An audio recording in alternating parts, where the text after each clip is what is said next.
He was 12 when we first met. We met at church in junior high, and I was attracted to Jill's braids and her braces. But since then, or since as we kind of got to know each other, we became friends pretty quick. I was kind of drawn to him, I guess. And he was just a really nice person. And I don't mean that in like he had a great personality, but like he was just nice. He was kind. He was genuine. He was helpful. Still things that he still is. He's also super cute. You go. I was drawn to her, just her enthusiasm, the way she interacted with her friends. Again, always the life of the party, the center of attention. Jill always had friends around. And again, that was, there was just something that I liked about that.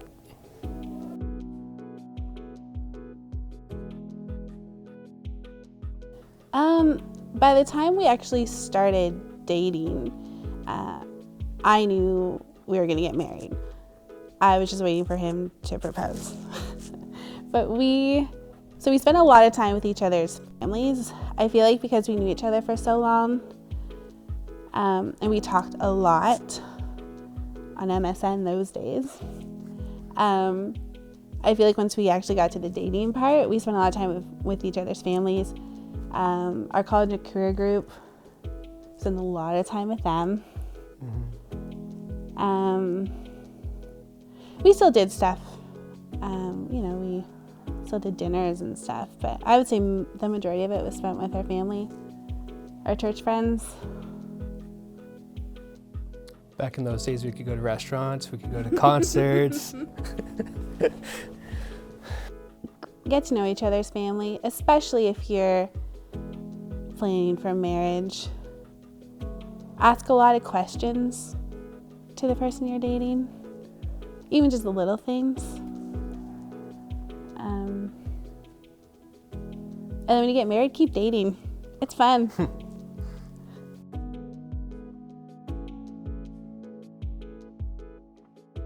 Marriage is fully committing yourself to each other forever, for better, for worse. We have a lot of fun together. We do. So go ahead. I was gonna say, as husbands, we're called to love our wives as Christ loved the church, and that's a sacrificial love that we're called to, and a very high standard that's unachievable on our own. So definitely, pursuing Christ first and His help in that. Even as far as, the direction in our marriage and our family and everything, if you don't turn to Christ first, I don't think we'd be here. Yeah.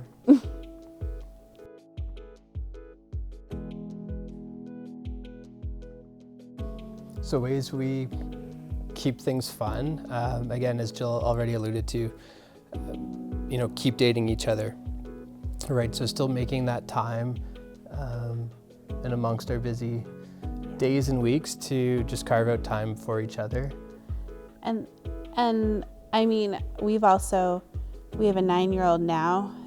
There's definitely different life phases that make that a lot easier. And I feel like we're kind of in the easier stage right now, where I know it's harder with younger kids, but it doesn't have to be anything fancy. As far as there's nights where it's a pick up a pizza on the way home when the kid's asleep. And or just like going for walks. Like, it doesn't have to be a lot. Yeah. We do one weekend away every year, no matter what. It's for our anniversary. And sometimes there's more than just one, but we make that one happen. And some years it's been one night and we check in at 4 and we leave at 11. Other years, it's a couple nights. So it just kind of depends on where we're at.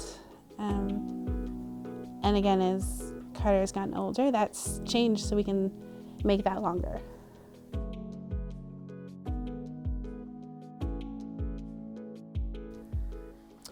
Our longest standing argument involves the toilet paper roll. We're not going there. And so the best way to not fight is I just keep changing it and don't complain about it. He doesn't change it, ever. I change it all the time. No, he doesn't. He leaves it on top of the empty roll, and that does not count. It doesn't count. But we were talking about this one because I think as far as how to fight well, because I do think there's a way to do that, like respecting the other person. Like we were talking, like when we're arguing and having disagreements, Ben never talks down to me or brings up things in the past. I think, you're the same. You don't heap on, past things that have happened or take the opportunity to add extra insults to the fight. And I think that's important, not talking down to the person or insulting your spouse. Hearing what they're saying, because clearly it's important to them, even when sometimes that's hard.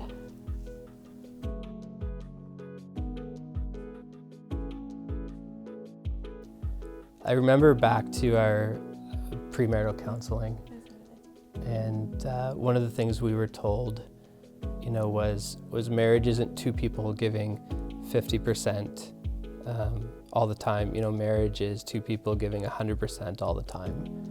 And I think we've really tried to do that in our marriage, and I'm so thankful for the way Jill brings her 100% every day. For all the days that I don't show up, she's got us because she's right there 100%. I was just thinking the same, like similar, as far as on those days where you can't do your 100%, that it's so important to have somebody who knows that, sometimes without even being told that, and knows how to help and knows what you need. And that takes work.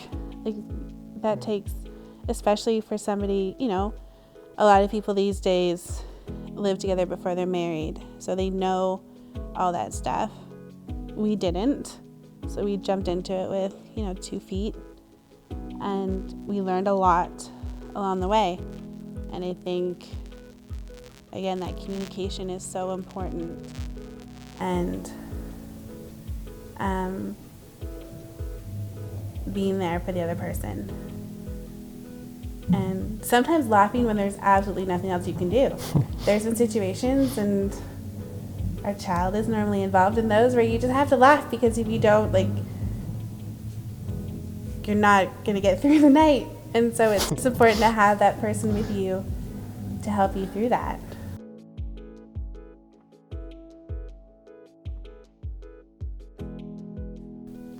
I think there's countless ways Yes. that each of us sacrificially love the other in our marriage. I know for me, just having Jill there as a mom is huge to Carter. I could not do what she does, and just the way that she takes care of him and makes sure that he's looked after and off to school or fed or set up at home online for school. Just the countless ways that she cares for him in that way. I couldn't do that myself. We were talking about this earlier. I was saying all the little things that Ben will do. Like, he will run out and grab me snacks. He rubs my feet. I know he hates it. I know you hate it. There's so many little things. He does our laundry. He's our laundry guy. And I remember in premarital counseling, they had us write out our expectations for what we thought, you know, who would do what in our house. And laundry was on my list. And in reality, he does it all the time because he knows it's just something I don't like to do. I think sacrificial love is settling for Chinese when all I want is to order wings. True love right there. True love right there.